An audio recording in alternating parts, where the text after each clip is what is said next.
Hey everybody! Welcome to the Lord of the Rings Adventure card game live stream. I am Sarah. I am the community manager for the game. Today is September 29th, 2020 already. And today is Ask Devs Anything Day. So, without further ado, we have Greg. Welcome, Greg. Welcome to the stream. So we've got a list of questions from everybody that were sent to the stream. Were sent to me directly. Send things in chat. I'll kind of MC for Greg as he's answering all of your thought-provoking, smart questions.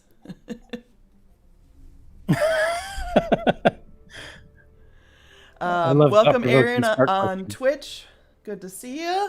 And, okay, so, Aaron says hi, Greg.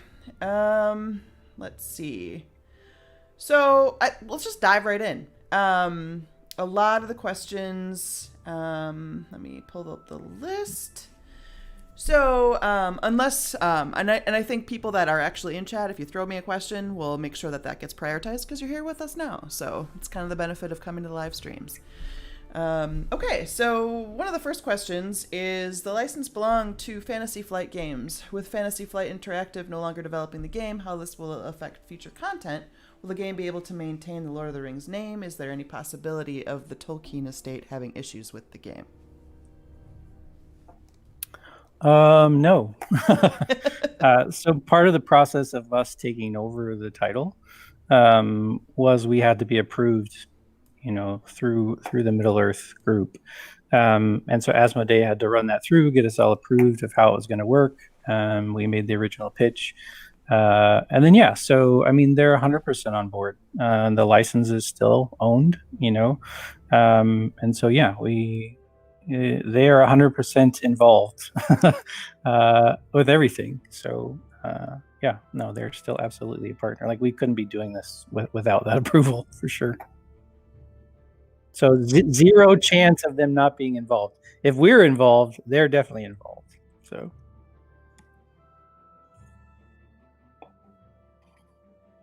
Yeah.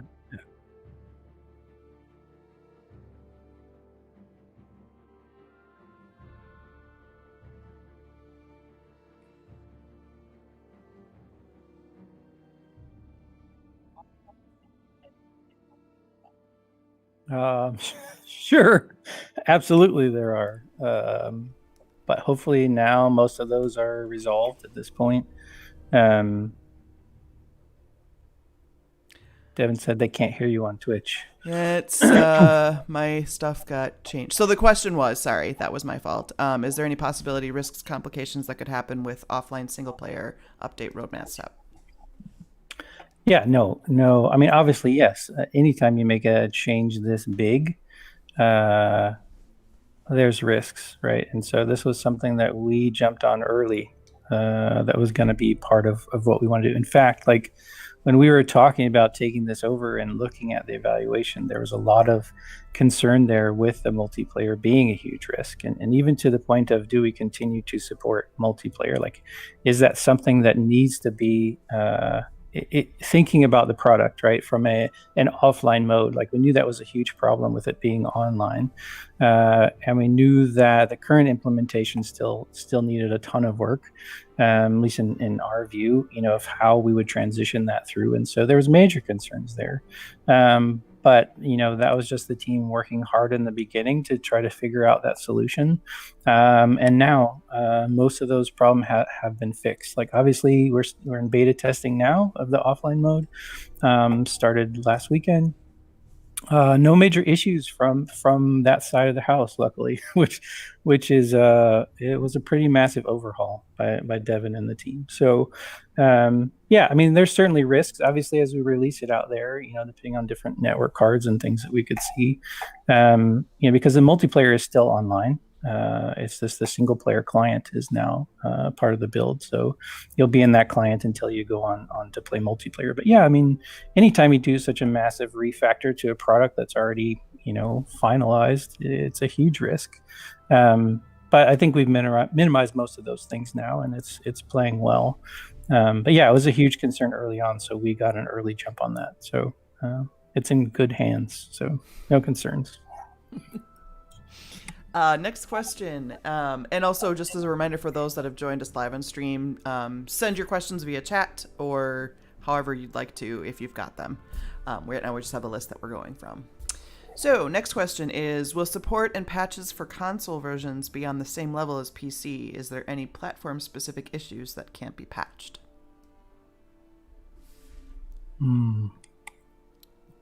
No, there's obviously, you should be able to patch any of them. First of all, to answer the first question, will they be on parity? Yes. Eventually, all the releases will be on parity. Will they be on parity day one? No. And there's a reason for that, which I'll get to. I think there's another question in your pile. Yeah, so being on parity at release time, no. Hopefully within several weeks, yes, but that depends on the console approval process, right? So are there specific platform issues that won't be fixable? No, like I don't see so when you submit to a platform, you have to go through the platform QA. And so once we've gone through our QA process, we still have to submit it to the console QA process, which is what takes, so long. We can go to Steam tomorrow with a crappy build if we wanted to. But consoles, there's a specific set of criteria you have to meet to get through their hoops, and so, you can't submit it and not have things working, it's certainly to their specific specs. So there's platform, whether it's voice chat on Xbox or, something specific on PlayStation, you have to tie in directly to their systems, right? So it has to work through their networking system, has to work through the Switch networking system. So they'll send you back a list of bugs, right? And so now the work that we're doing is we've been trying to get ahead of that and test across all platforms, as best we can. Through our group here, and then obviously they're a much bigger QA group that's familiar with their hardware, across the board. So they're there to help you to make sure when it does come out on platforms that it comes out smooth. But yeah, it's a different SKU. Like they're different complete platforms between each of those. So are there things that shouldn't be able to be fixed? No, it's just sometimes it takes a build cycle or two to catch up with them, and so you may miss some things.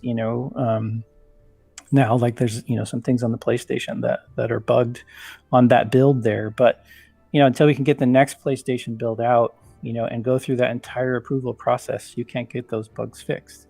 So that loops back to really that first question of why the platforms are out of sync, and because it's so easy to get to PC and we can get it so quickly and turn it around so quickly, it's really a test bed. That's the second step of QA for you, right? It's obviously your final QA. You do your alpha, you do your beta, you do your gold, and then you go live on Steam. Maybe you do a closed release, with 30 people that to test to see if they have any bugs hardware wise. But then you release it on Steam because you have so many players that can then test a ton of things. You get your bugs back, you can fix them in 2 days, 3 days, get a new build out, make sure that was actually a fix, and then all that can roll back into console. Like once you have a solid, stable build, a week after launch on Steam, with all the new features in, you're not going to catch all the bugs. But then if you submit it console at the same time, and that's your final console submission, you thought you had all the bugs, but now you've released something out there, and you're never going to catch them all. But Steam is kind of this filter that helps you, because the console process is so much longer, that you really want to make sure that it's as solid as possible, before you submit to them. So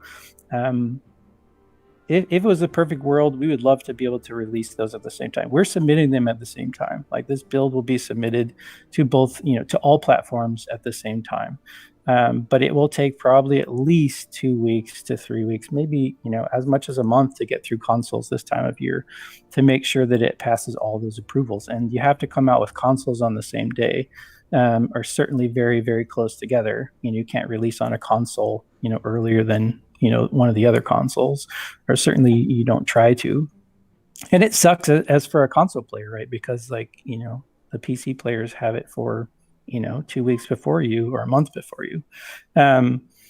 But when it comes out, it's a solid build. So it's a difficult question, But it's just the reality of development, and certainly when you release it this time of year, with the new consoles coming out and all the console exclusives coming out for Christmas, like you fit into that same pipeline. So there's a lot of things that come in the way, but there's nothing right now that we've certainly bugged that says, oh, this is going to be broken just because our game won't work on Xbox or PS4 or whatever. So we are trying to fix as many of those bugs now before we even get to cert, just because it will save us time for the things that we don't know. So long answer, sorry. Appreciated, thorough answer is what that was.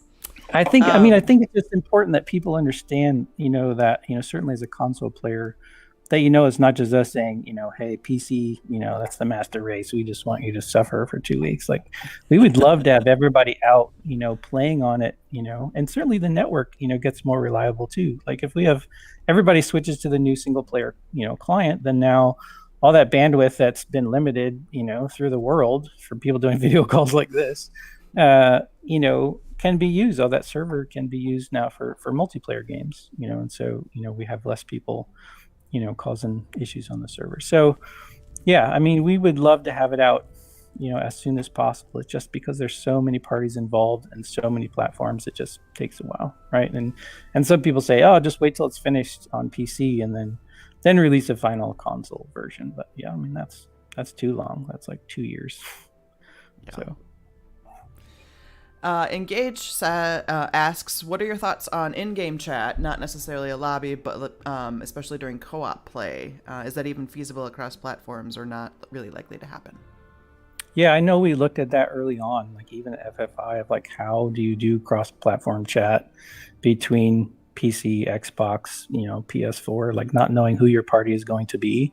And then you have to look at, once you put an in-game chat, then you have to look at what your PEGI rating is, to make sure that, okay, now you're going to be able to filter that, for everything that you need to do across all platforms. And now will that change the rating of the game because of that?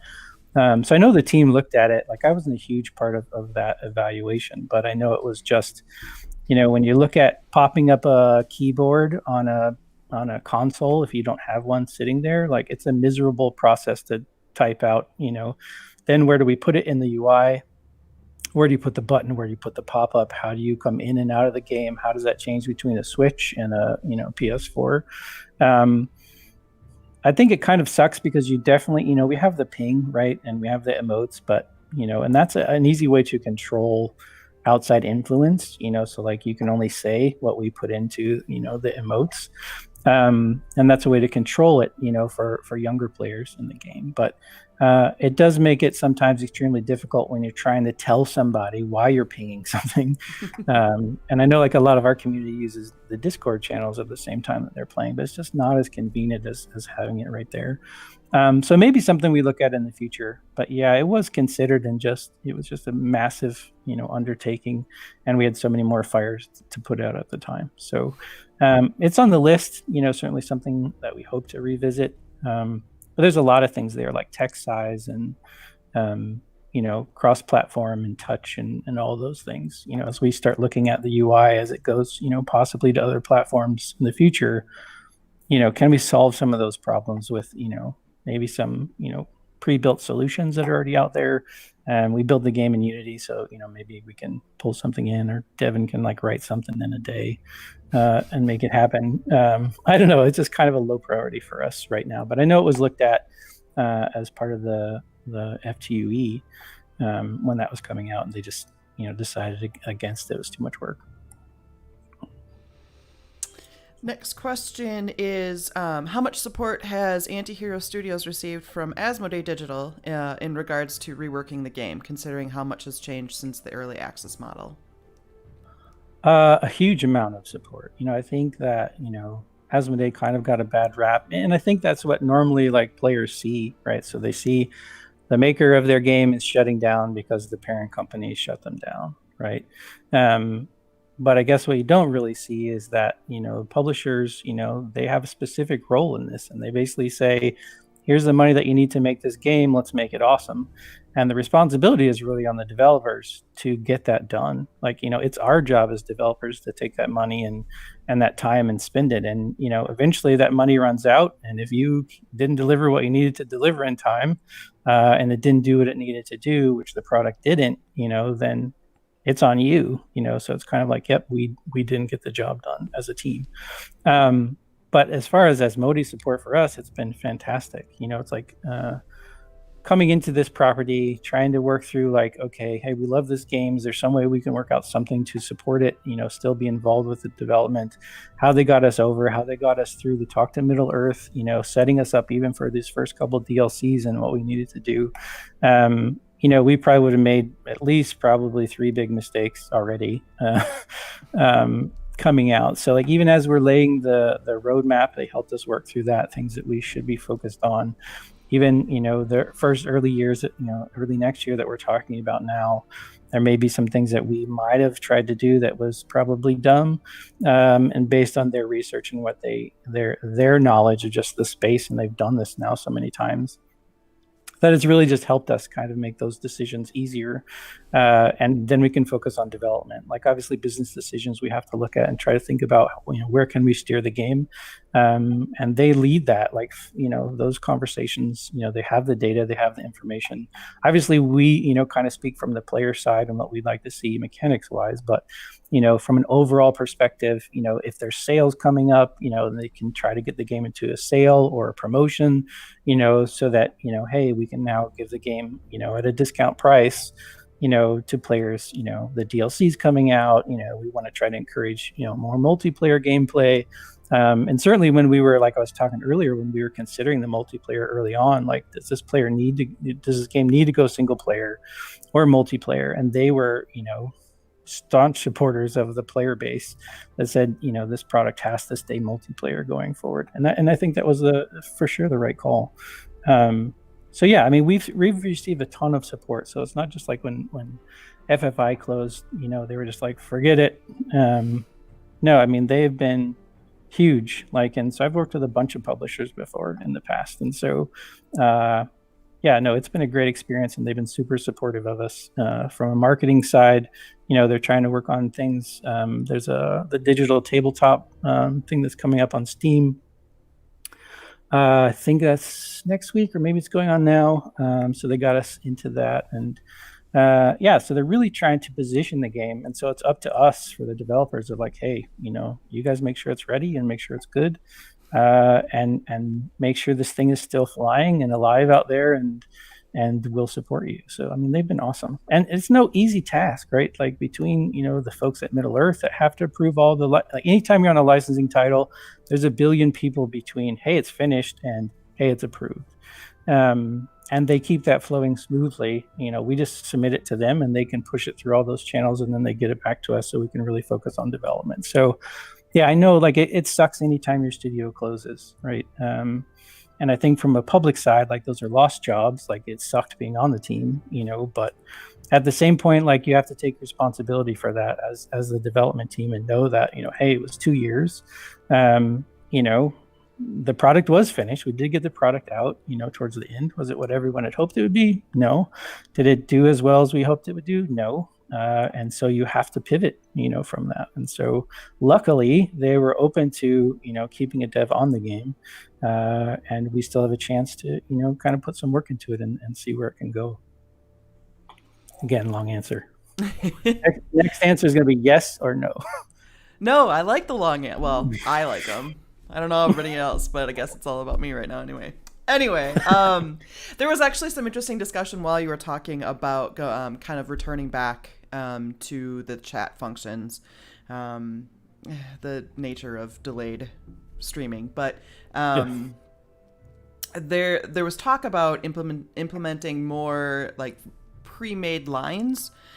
So, being able to say, maybe guard with this one, and like click on a character and that's the one that comes up. So maybe not chat directly, but more functional emotes is what it's sounding like people are suggesting. Yeah, I mean, I think that's definitely more doable. So, like, if you have ideas, post them in the Discord, throw them on the Steam forums, like, or other products you think do it really well. Like I'll be honest, like I don't play too many titles that are cross-platform, right? Certainly console to PC. So if you have a good chat, solution or even emotes that you feel like you guys, you want more of, or you continually keep trying to say this, but you just can't. Certainly we can add some more of the categories. I'm sure there's some UI things there, but if it's just for every emote list, we need to add 10 more, specific areas. What are those 10? And yeah, so voiceover work, I guess, what entails. First of all, everything is hard. So I won't want to say it's easy. Everything is hard, especially at a product in this point in its life cycle. But yeah, I mean, that's definitely something that's much more doable, I think, than trying to implement a type chat. Yeah. Pablo from YouTube asks, do you consider to introduce new designs for cards that are already available? Does that mean card art? Alternate card art? Or I would think so. Yeah, for sure. Yeah, I mean, so I think we have a portion of the library. We're still trying to get the full library, art library from FFG, but we have like maybe half of it. And even then, like there's so much art. Like I always come back to Aragorn. Like when I first started playing this game, I looked at the Aragorn art and I was like, nah, it's not really what I picture, Aragorn to be. Obviously I picture him to be Strider, right?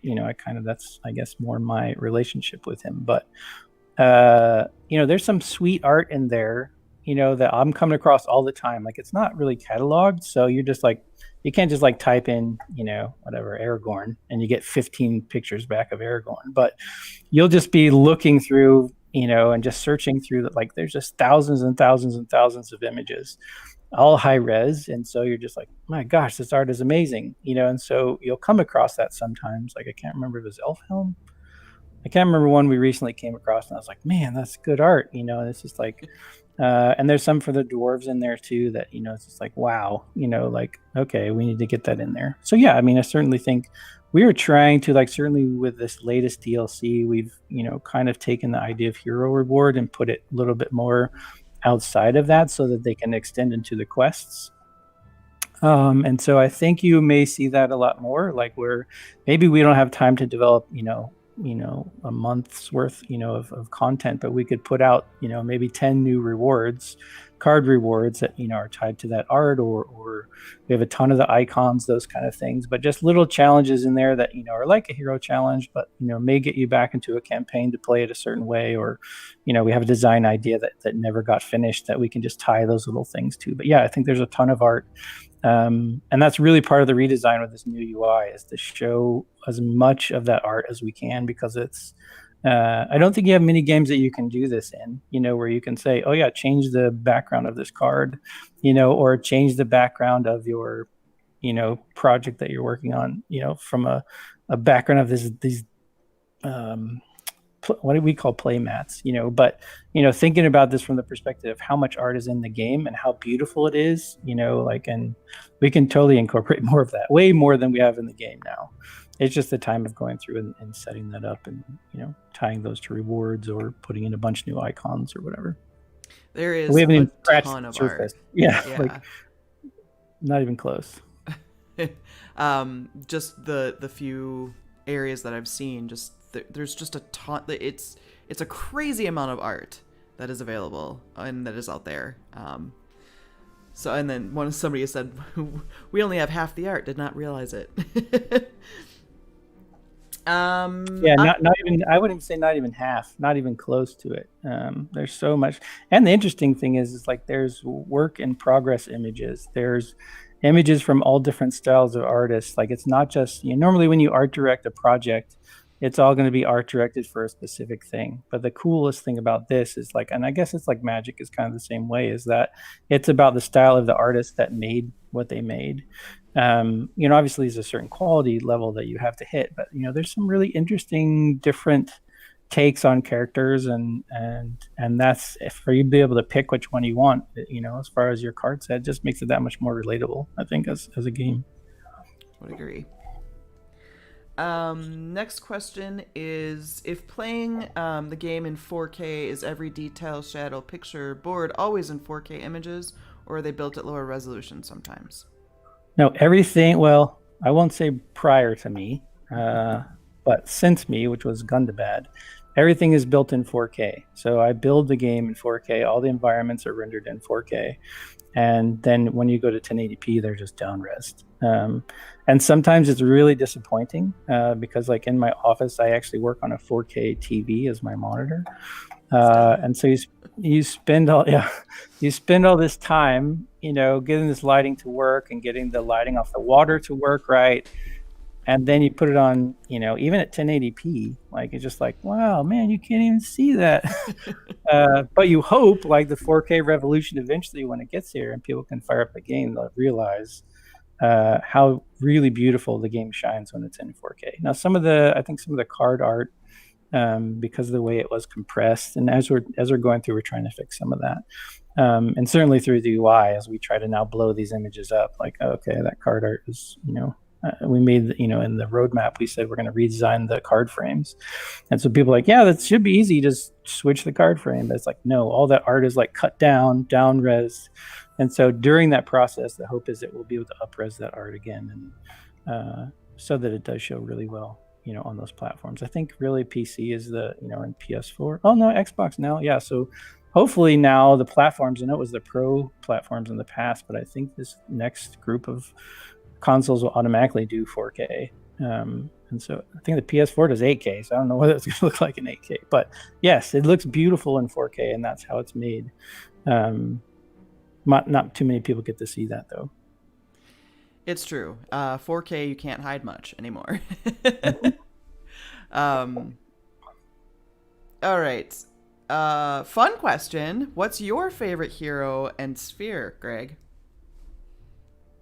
Oh my gosh, you're going to make me answer that? Why don't I let Sarah answer that? Let Sarah answer what her favorite.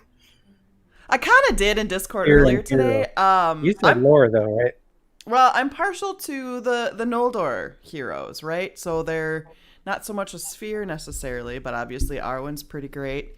Elrond's pretty great. And so it's just, what I like about them is I use the term clutch for a lot of their abilities, because a lot of what they're able to do can completely change and turn the game around.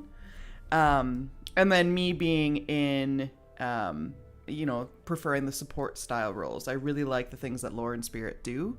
That's not to say every once in a while I don't like to go in and hack and slash, but almost any game that's got sort of tactics in that regard, and not Lord of the Rings tactics, but actual, I tend to gravitate towards. I like sort of that strategic, gameplay, game style. So, if I had to pick a hero, Arwen's always right there. Yep. Yeah, Arwen's always up there, but... Really? Well, who doesn't love 3 to your willpower anytime you want? Yep. And then health is king in a lot of cases. So she's just great. Plus I love the card art. Yeah, we've got neutral sphere Sam, says Twit. Yeah, neutral, that's my favorite. Yep. Yeah, I would say probably Faramir is my favorite card, but like I'm getting much more into traits than, like, certainly now with the adventure mode that we've been working with Rohan stuff, and so you're trying to like identify some things to the trait as well. And how can we tie that into the design, which I think is, is kind of like a generic level, and then this, kind of secondary level that we could maybe tie into the traits. And that could be just like, something more related to horses, or, being mounted versus unmounted, that could kind of modify those, the concept of the spheres. But yeah, I would have to say probably,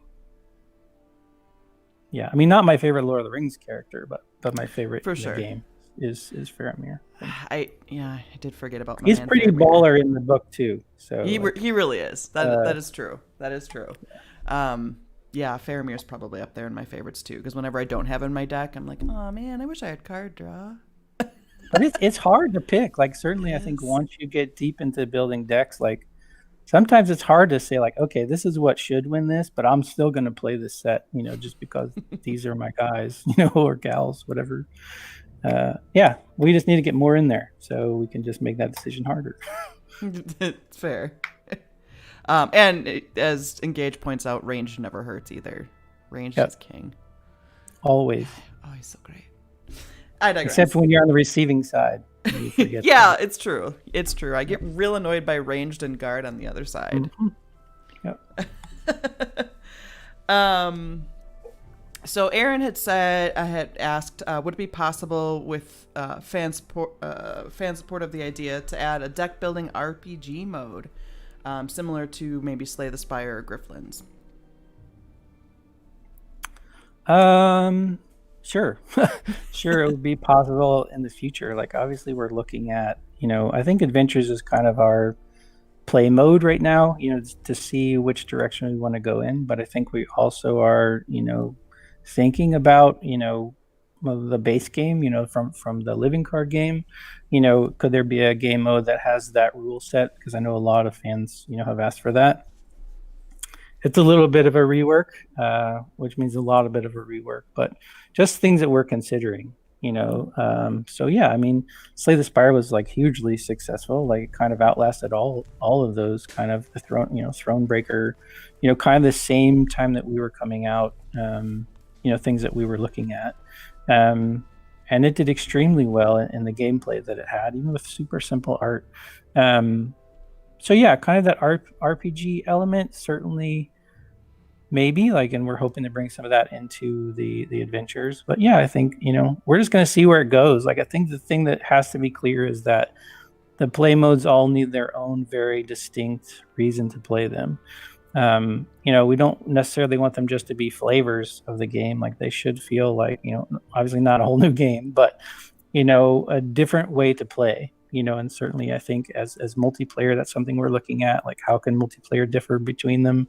And I think the best thing is we have some solid game modes now. Like I think the game modes that we have now are extremely solid, with adventure being the newest of those that, is going to need the most work. And mirror too, like I think mirror needs, definitely needs some more love, but it's really nice to start from a solid base, right? And then, kind of see where we can go with it. But yeah, I might be open for that, something, I don't know, get to work on it now, community, and come up with some ideas. And once we get through this massive rush of stuff, then yeah, we'll certainly look at it. Back to, I guess, the resolution question. There was a follow-up. Since the game's built in 4K, how do you develop the Switch version? As we know, it plays at 420 in portable.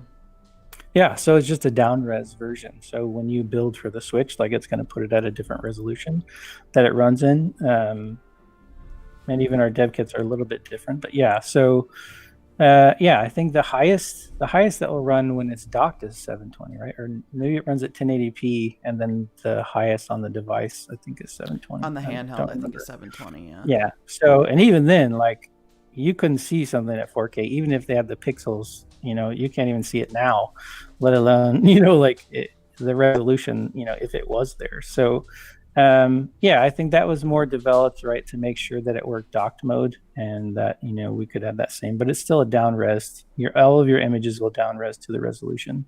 And so it'll be there. The pixels are still in the image. You just can't see it because, obviously the size of the Switch's screen. But, yeah, I don't know. Maybe they come up with a 4K Switch and then, you guys will be squared away. I just got the original Switch. They can't come out with something new yet. They just can't. I'm not ready. Yeah. And the Switch is hard too, because like there's, most of the rework that we did on console was to make it work on the Switch. And that's because like Switch has to have specific download requirements, download size requirements to make sure that your files aren't super huge. Like PC, you can release a 20 gig patch and no one cares because you're connected, to the network or something. But Nintendo is very careful about how big their update sizes are, especially between patches. So we've had to work with them quite a bit. Like, hey, yeah, we just released a ton of new 4K art into this project. Please approve this on your platform. But yeah, so it's there. It's just waiting for the devices to catch up. And even 4K, not too many people game in 4K. At least I don't think. Maybe they do. If you have a PS Pro, that's your default mode. But yeah, it's always a surprise to me when you come in and somebody's doing a play test and they're playing it on a laptop, and you're just like, why are you playing this here? Like, especially as an art director, like you want people to see that, and all that work you put into it. If it's just a little tiny, we did all this work on grass and you just see something green, and it's, it's kind of defeating. But yeah, it's still there. It's just, it's whatever the resolution that you're running at. Another question. Any future ideas to revive in-game currency? Now it's kind of dead for players who have a lot of hours. They can farm fellowship points on many places, but have nothing to buy it for. Yeah. Yep. We've talked about that in endless detail. I'm sure. And we're trying to put some stuff into adventure mode. But yes, so we are considering it. Yes, I would just say yes at this point. Because right now it really has, cosmetics. You can unlock those all the time, but if you could start unlocking quests or, special playthroughs or certain things like that, certain rewards, if you want to try to get to those, just to give a reason to have that currency and make it more valuable. Like, I think it's funny because a lot of times we do tests or play tests, or even now the group doing the beta test, and it's just like, if someone reports a bug and you're like, yeah, man, I'll give you 1,000 fellowship. Thanks for reporting that bug. And they're like, nah, just keep it. Like, I don't need it. I got someone that reported 1 million fellowship, I think. They just reached 1 million. It's like, you're just like, yeah, we definitely need to solve that problem. And I know Diablo 2. Yeah. I think it was a whole, I wasn't there at the beginning of the design, but I think it was a holdover from kind of the free-to-play idea. But it needs to be something smart, and something that makes that valuable. But we've even fixed some things in the latest build, for example, that will deal with saves. So now if you lose a match, you're awarded fellowship for the loss. And so that will go away because of some of the things that we're changing. So that, I guess I can just talk about it. But yeah, so now when you die in a save, previously you had to exit the level so that you could restart where you're at without losing anything. Because if you finished the level and you lost, you'd have to start the quest all the way over. And to me, that was kind of always frustrating, because when you're doing card play, you're going to start back with what you had. So it's not like you're completely getting a refresh, but there's a lot of times that you can explore a lot of new ideas that you didn't at first catch, when that last move was made, or, what you were thinking. So instead of trying to hit that, escape key super fast so that the option menu pops up so you can set main menu super quick, so you can start over. Now, when you lose a match, it'll automatically start you into last save. So in the last area before you died. So part of that is taking away the fellowship that you got when you lost, right? Because obviously people could just keep going and gain fellowship. So there's a lot of things that kind of need to be ironed out that were just kind of old to the game, to kind of stabilize that currency. And then it will kind of be, what can we really apply that's valuable to gamers, that makes that a valuable currency? Because right now, even if I put something in there, it was 20,000 fellowship, it'd be like, okay, people just buy it. It's not like there's such a huge value to that fellowship. So it's kind of there. Yeah. So we need to revisit it. It's on the list. But again, not super high. Okay. And Twit also said having a fellowship badge would be nice, like a rank system of total fellowship that scales with how much you have. But yeah, I think someone had also mentioned that achievements, right? So the very difficult achievements, if we could have those as icon badges, once you unlock them, then you could make that your achievement badge. And then, there is definitely some value to that, but then, still doesn't deal with fellowship. So yeah, we got to figure that out. Next question. Will Asmodee Digital be providing the same amount of marketing resources support in promoting the reworked Revived game as they have for their new published games? Is that a confidential question? How are they shown the most support, confidence in the new direction the game is going? Sort of similar to the other one, but yeah, I mean, again, they have been fully supported, and we have access directly to the marketing department for any questions that we have. They're contacting us all the time for support, lining up to make sure that our releases are going to come out in time. And again, that helps us from a dev side, that I don't have to be the one going out there and, trying to set up these sales with Steam or Humble Bundle. Like that all runs through their marketing department. They have people working, around the clock for us. So it's one of the benefits that you have working with the publisher, is that you can have that huge support. So they have been awesome for us. And I don't know how we could have done it without them. Like when you're a small team, like especially the small team working on this game, you want all hands on deck, right? But at the same time, like you want to be able to talk to them. I mean, like if we didn't have Sarah, out there putting all this stuff together and doing all these streams, like people wouldn't even know who we were.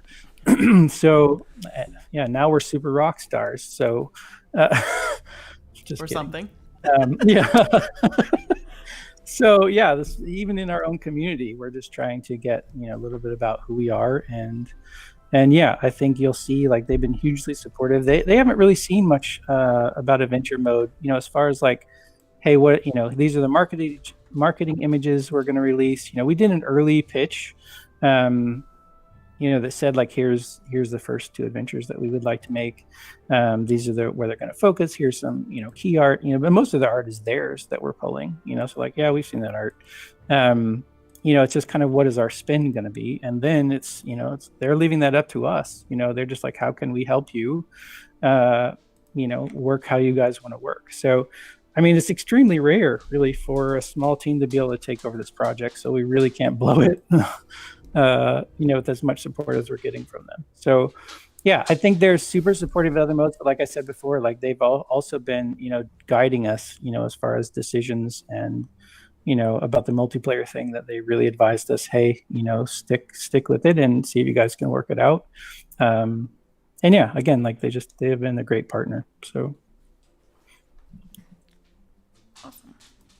Okay. Dog's really active in here today. What has been the most difficult thing to rework change for Antihero Studios in regard to the game? Alternatively, what's the most daunting roadmap step that will come with the most complications? Yeah, so I think the hardest part is that you have a game that you love, right? And so you love playing it, you love everything about it, but it didn't really hit what it needed to hit in the market, right? And so that means you need to somehow pivot the product while at the same time not losing what works so well, right? And what's so exciting about playing it. And that, to me, the what I call multiplicative, gameplay is this serendipity of you what you're bringing into the game, but you can play it, 100 times and different things happen because of different combinations that you have. And that works really well, but it often requires kind of a deeper understanding of deck building. And most of you guys know it, certainly if you've played for a while, that, to have success and to continue to make it fun, you need to continue to build those decks and try new stuff, try new combinations. You'll get comfortable with something, and then somebody may post something and be like, oh, wow, I didn't even think about that. Or someone discovers something that other people didn't know, like, oh man, totally, or it totally blows what you're using before. But it's kind of this idea of you're continually building something, and it's quick in, like even from the card game, it's a quick in, like get in, play some, especially with Mirror now, and then pull out. So now as a dev coming in, like it's your job to, okay, what is the market that we're missing, right? What is it that people want to see? And to me, that's kind of this onboarding that we need to do a better job of. How do we get people in?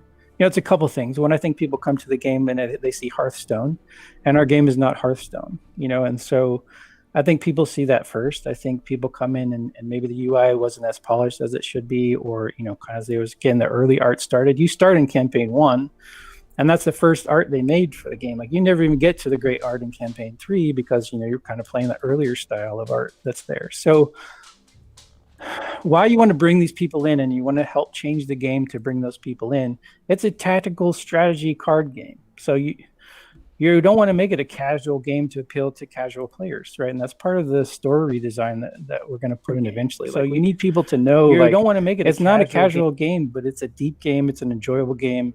It's not always super stressful, but it just has this fun tension, and especially the co-op part of it. Like we get all the time people who are coming against the game saying, it's not PvP, add PvP if you want to succeed. And it's just like, maybe we can put some PvP stuff in there, but it just goes against the spirit of Lord of the Rings, right? And the spirit of the game. And it's a great 2-player experience, in my opinion. Like, especially once you get deep into that and you're going through something that's really tough together, and you come out of that and win with a partner, or even a new partner, and you're an experienced partner, and you see kind of their love for the game, start to build.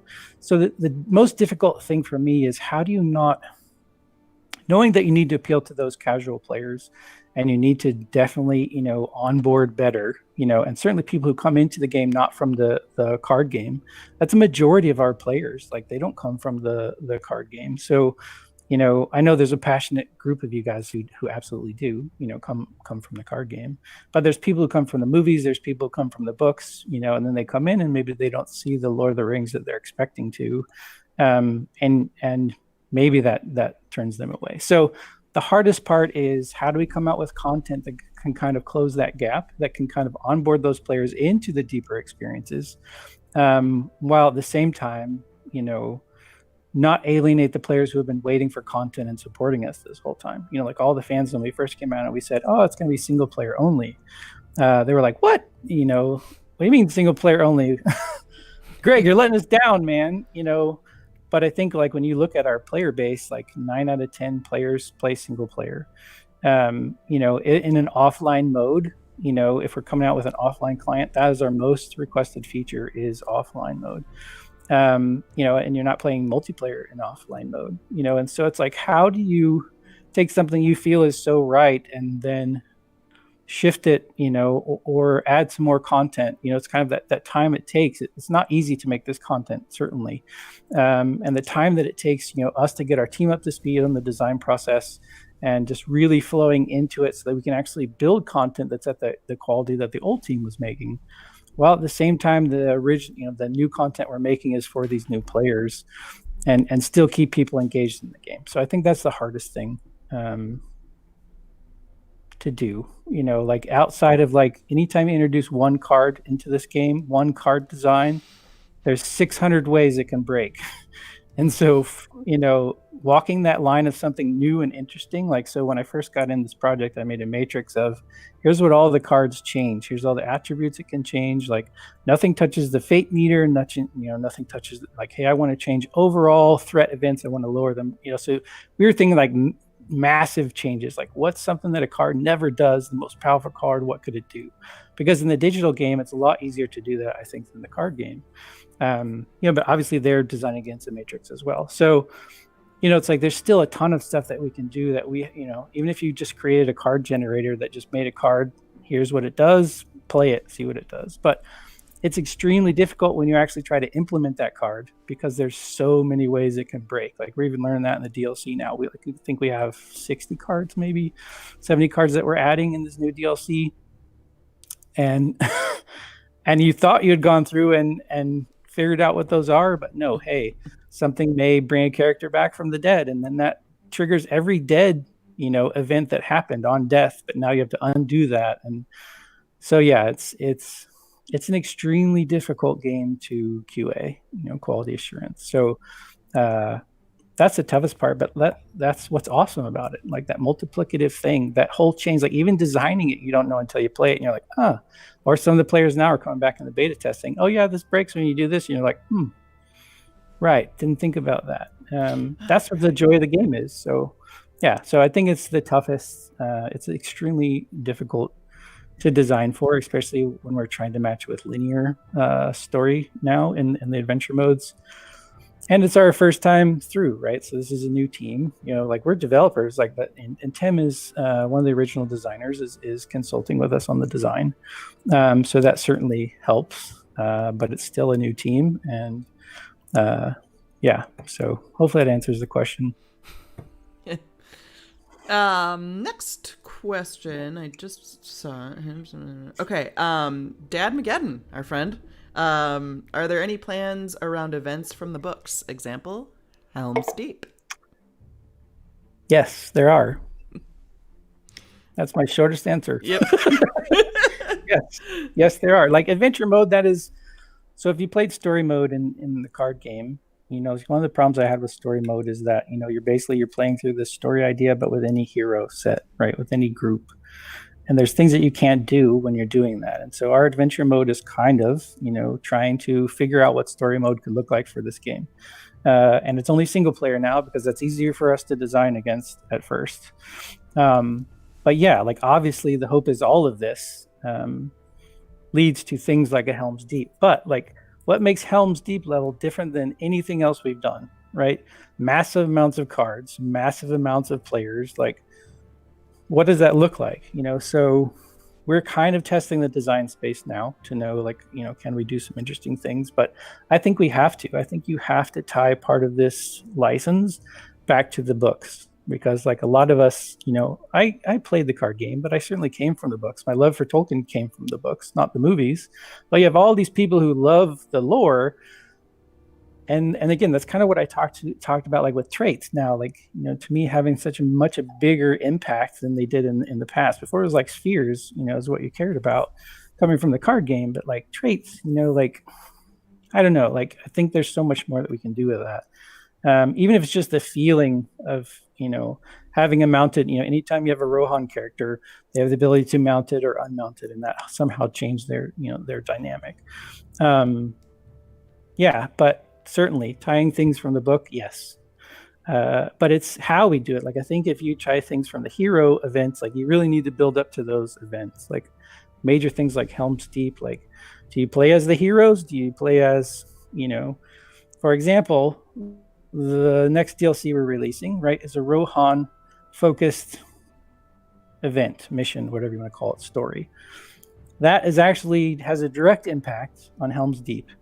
And the events that lead up to Helm's Deep, that plays a very pivotal role in it. So the way I see this is very much so, like, leading up to these events, but it might be 2 adventures, 3 adventures lead up to this massive, campaign release or something along the ways that could build into that, but still kind of keep the loose gameplay and not tied down. Like, adventures are going to be tied down a lot more linearly to a story and a specific character set in a specific area.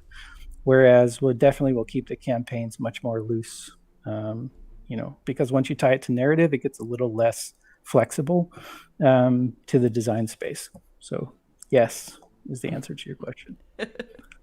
Please God, I hope we get a chance to make a Helm's Deep episode. That would be, there's suggestions in from Twit is having like an endurance quest. How many rounds can you last or locations can you get through kind of thing?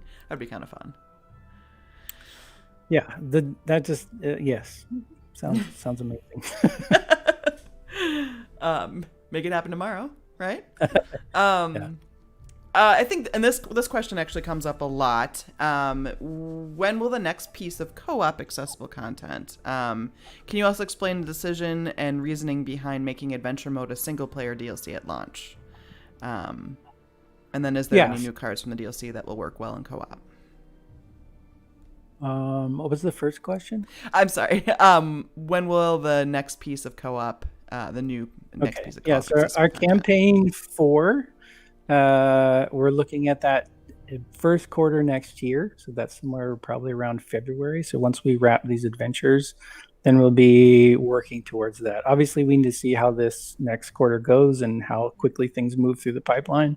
But like from internal development side, that's where we're looking. So the first multiplayer content would be probably campaign 4. But we're also considering possibly some encounters because they are just short.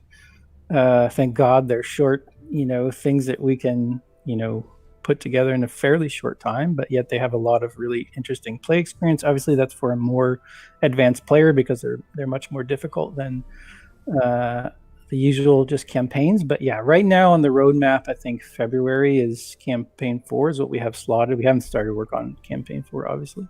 So that would be probably the first point where we have multiplayer content. Second question was what? Sorry. It's okay. Why do we do single player? So can you explain the decision reasoning behind making adventure mode a single player DLC at launch? Sure. And it kind of goes to some things that I've already said is about onboarding new players, exploring story mode, exploring the design space just as a new team. Like we need to be able to develop on the level of the content that's currently in the game. And so because there is so many branching things in the campaign that you need to be aware of, it was kind of this closed design space that we could explore. And like the whole point of that is also new mechanics that could find its way into a campaign.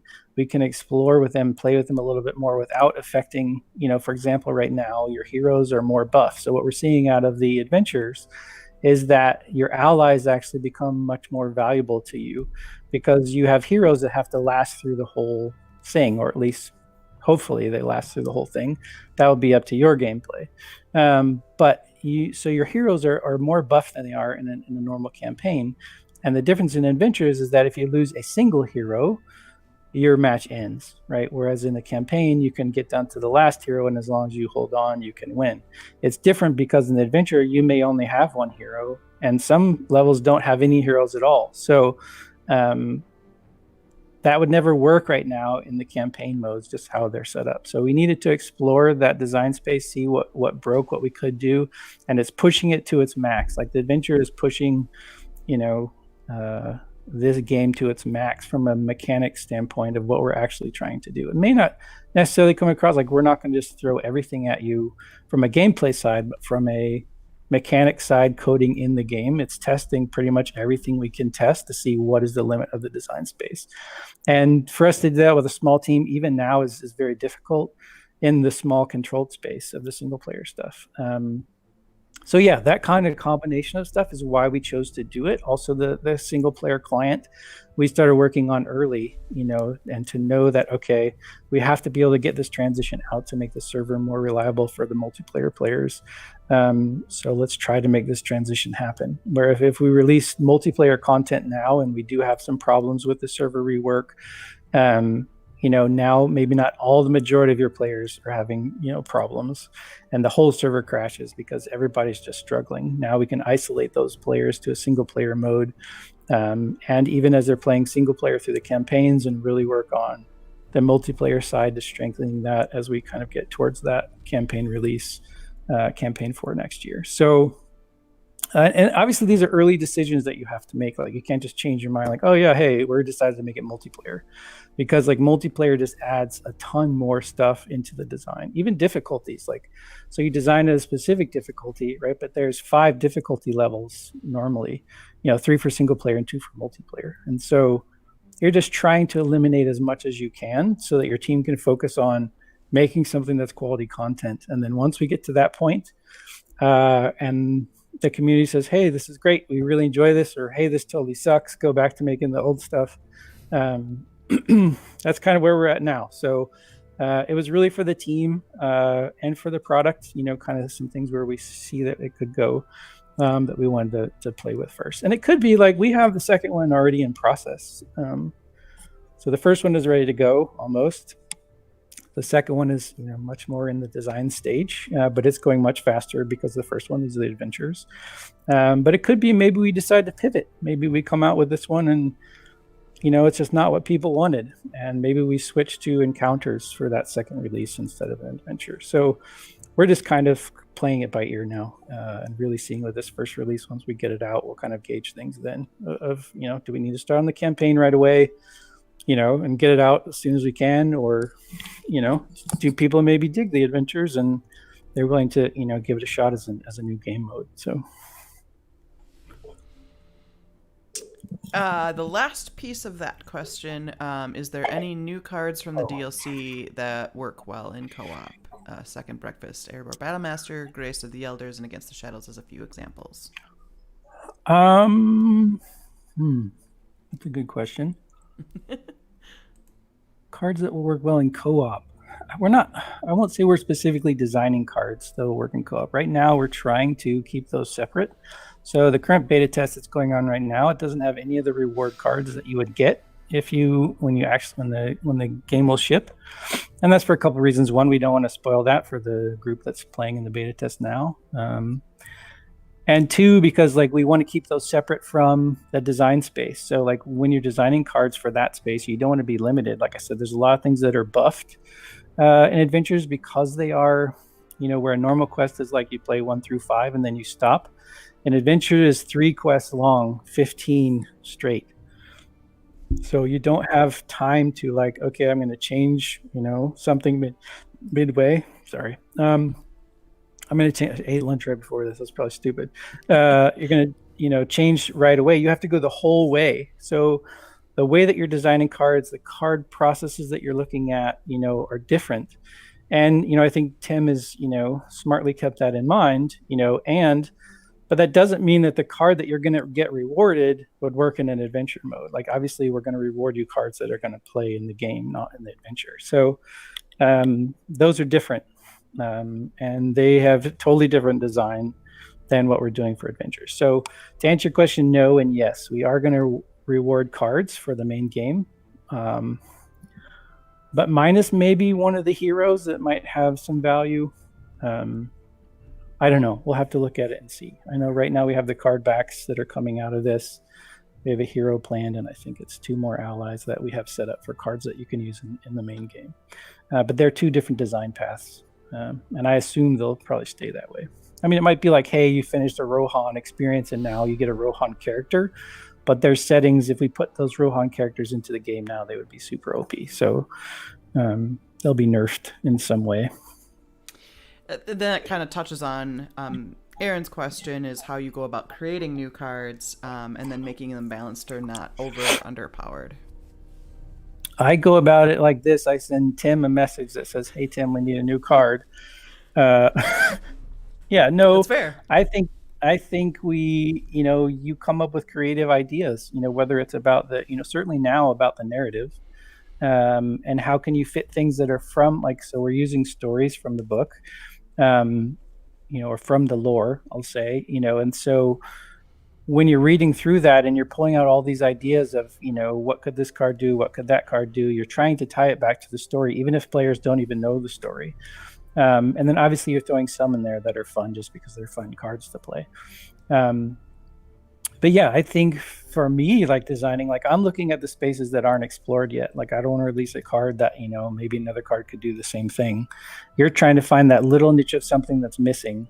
And I just do it by looking at, like, here's all the cards that are in the game. This is what they do. These are the things they change. And like I said, just generate something, have it a playable card and put it in the game and see what it does. Like, is it fun? Does it totally break everything? If it does break everything, okay, how would we fix that? So, and then I think you come back 20 steps and then you maybe have a card that can be used in the game. You're just very careful now not to unbalance something. Like, you want to release a card that just seems really cool, but then it just creates this unbalance because players won't play it because they know, like, I'm not putting that in my deck. So it's not easy. Like I said, I think there's 600, like with test cards and everything that we have in the game now, it's somewhere around 600 and something. And there's a bunch of test cards too that I know were, in process of design that never were released. And there's a bunch of cards from the card game that, we could look at too. We have the whole set behind me. So we can dig into there and see if there's a card that, maybe had something cool and maybe combine 2 of them together and figure something out. But yeah, so I think the design space is limitless. It's just what will players like? I think if you come out with a Galadriel or, a Gandalf playable character, a Saruman player character, like, people are going to love that, but you better make sure you relate that in some way to the character, and you better make sure that, it does the right things, and then it can be huge and people can really love it, and it can change, hey, yeah, now it's going to totally change this deck because we have another, whatever character or whatever trait. So and there's still also some things in the game that don't have complete sets for some of the achievements that we need to do, so we have to look at those as well. But yeah, I mean, that's kind of it. You map your design space and then see what all is being used and where are the missing spots and how can you use those, and then put them in a play rotation and just see how they go. It has been suggested that you add more eagles. Yeah. I mean, you don't even get to that, right? Eagles or ints or any of that stuff that you really want to see that, again, if you introduce a Treebeard character, or you introduce something that's a major lore character, right? You want to, does that come in a whole, int campaign? Does that come in an int adventure? Like, how does it enter the game? How does it become its own now I'm going to play an int deck every time, so it's really thinking about that from a player's perspective of what's the most fun and what we can just come up with that's crazy. The biggest of votes for Ents. I'm just saying. Yeah, and eagles too. Like, how can you not have eagles? Like, we put an eagle on I think the PlayStation, and now that will come into the PC now with a new UI refresh. But the PlayStation launch screen, is it launch screen? Can't remember. One of them has an eagle in it. Someone's like, "There's no eagles in this game." It's like, yeah, we're working on it. We know it's because they're super powerful. Yeah. And just as like a logistics thing, it is 3. Do you want to keep answering questions, or you got to go? Yeah, no, I think we haven't even talked yet. I can keep answering a few. Like, I can't do this forever. Obviously, I'm already far behind on the build I have to get out today. But are you working on like a game or something? Yeah. Yeah, so we haven't talked about pricing. So we've talked a lot about this next DLC and what it's going to cost. And we've been talking about it internally, like, how does this change the game, like bringing in paid content into kind of this definitive edition. At the same time, how do we continue to support the game? So I just want to bring everybody up to speed on kind of where we're at now and what our plans are for the next few releases for sure that are coming out.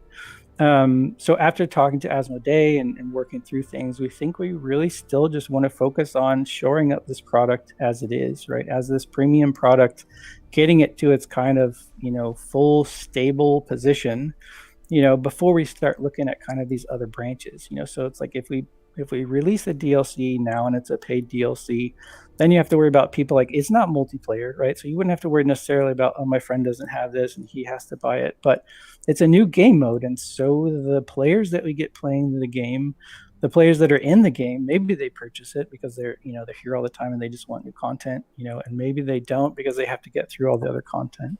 One of the problems we saw with onboarding is that people feel like they have to play 1, 2, 3. And so anything we would release after that, or encounters or anything, like, they don't really go to those spaces because they think there's this progression and this order. And so the new UI redesign is to try to take that out, and say it's not campaign 1, right? This is a Mirkwood campaign. And so you just pick where you want to go play. This is a Rivendell campaign. This is a Rohan campaign, whatever. And to try to take that so people explore and see the content that's there.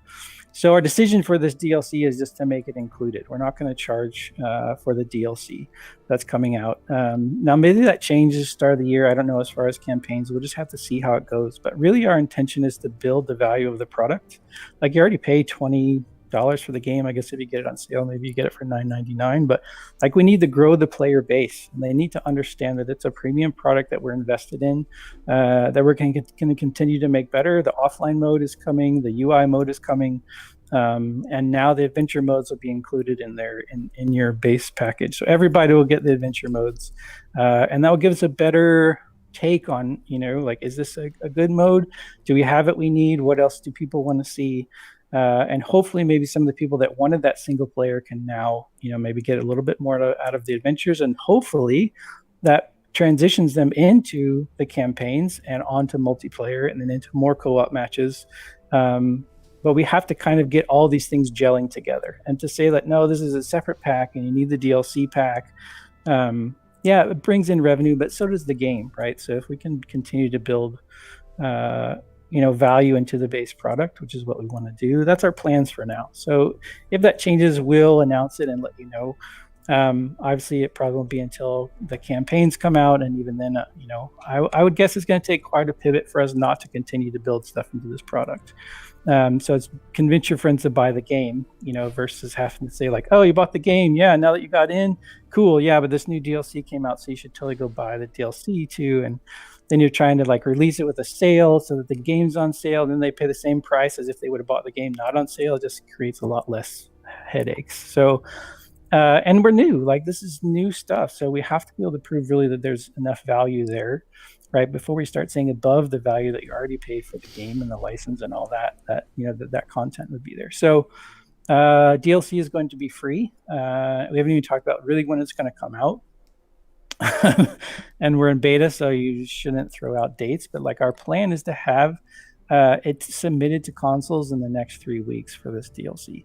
Now, does that mean it's coming out in 3 weeks? No. What that probably means is that probably in the next 3 to 4 weeks, it comes out on Steam, is part of the Steam build that is already churning through the console approvals, and then we just have to see where it's going to land, coming through there. Like obviously, we had to get it into the pipe at this time.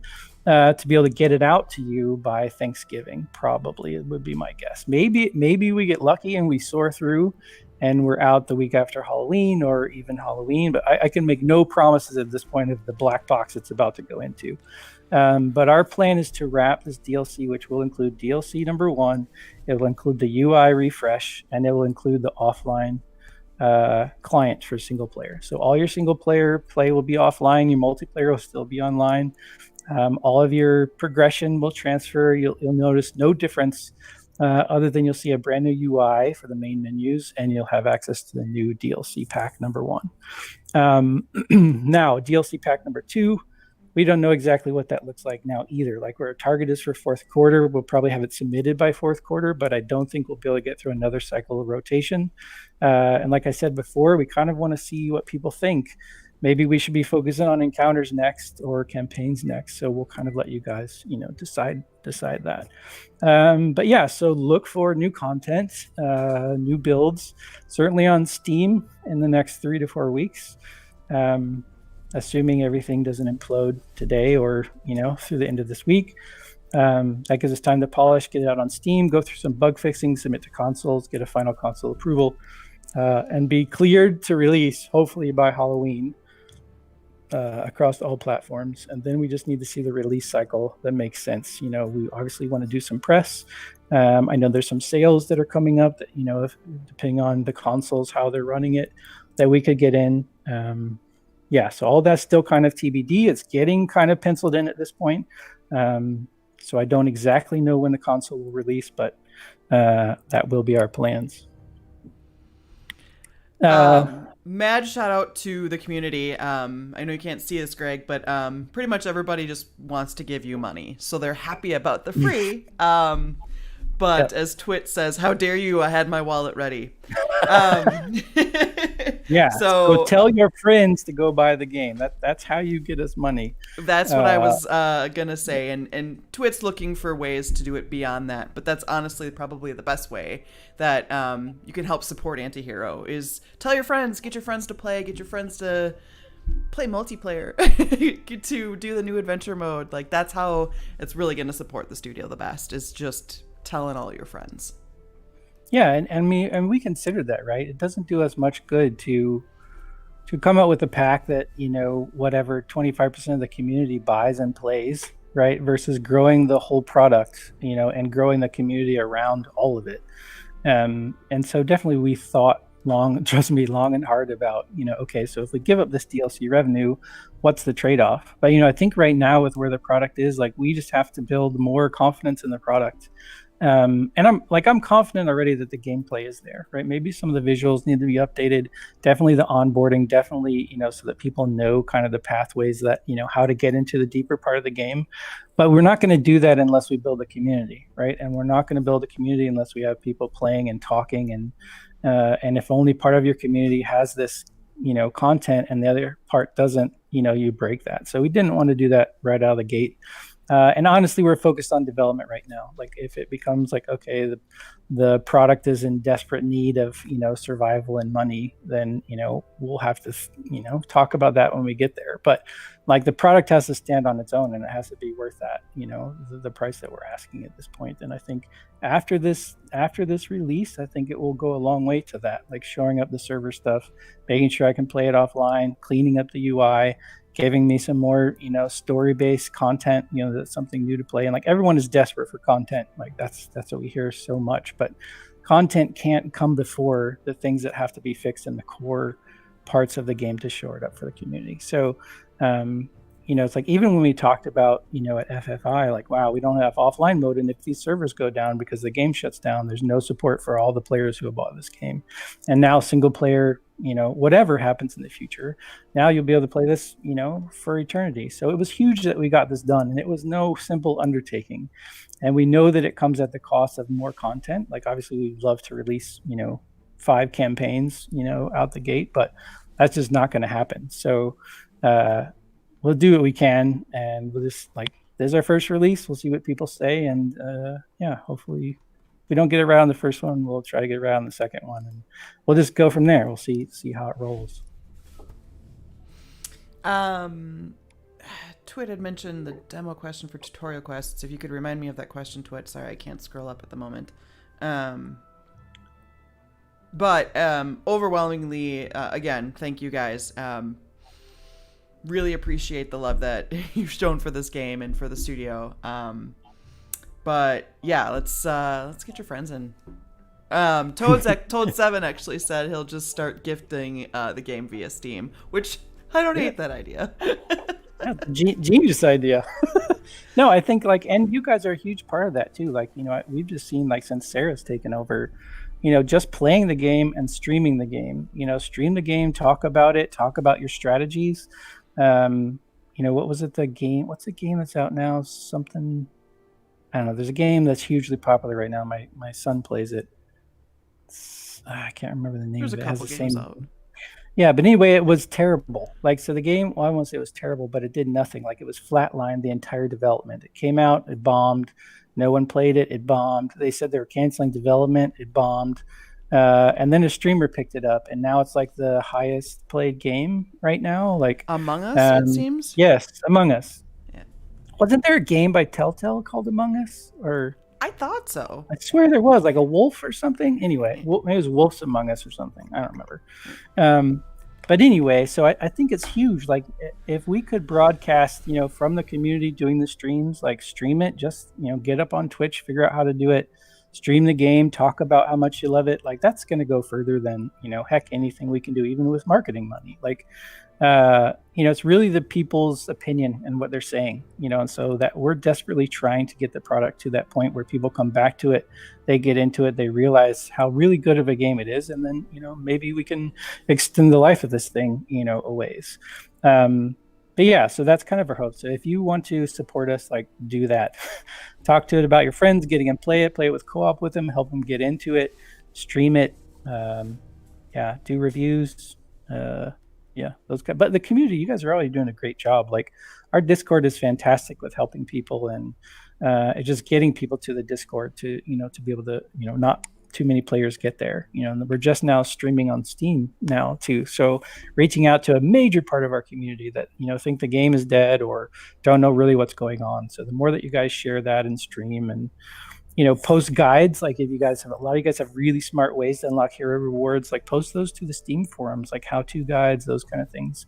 That will go a long way to helping us, as well than just, obviously buying the game helps for sure, but most of you have already done that. So clarification from Twit, the suggestion was made to make the tutorial a free demo to get people in. Yeah. That's actually a lot harder than it sounds, because you have to basically set up a whole new product pathway, right, to get that in, pull the things out. Maybe something we can do, but honestly, at this point, the tutorials aren't super solid. Before, it required you to play the tutorials when you got in the game, and the data that we saw is people just came in and they were still confused. And hardly any of them made it through the tutorial. So you played the first tutorial, and then it said you should continue on. We can look at the stats and see people come in and it's 30%, 30%, 30%, didn't even make it through the tutorial, and okay, and that's part of the UI redesign. Can I come in and play campaign 3 right away? Yeah, there's no campaign 3 is just when we released it. You don't have to start at 1 and go through 3, because that's a lot of gameplay. Maybe start in 3, or maybe start with an adventure. Okay, cool. That was kind of neat. And so the tutorial is definitely something that we want to focus on, because that tells you how to play the game. But yeah, I think, maybe there's some work there to be done about making it really the centerpiece that, you start with, and forcing people to go through it. We took that out. So yeah, I get where you're coming from. That's, might be a good idea. But again, if the game's on sale, and it's, whatever, $10 or whatever, I don't know. It's really got to sell people if we're putting it out as a demo. And I'm not sure the tutorial is going to sell people. Let's see.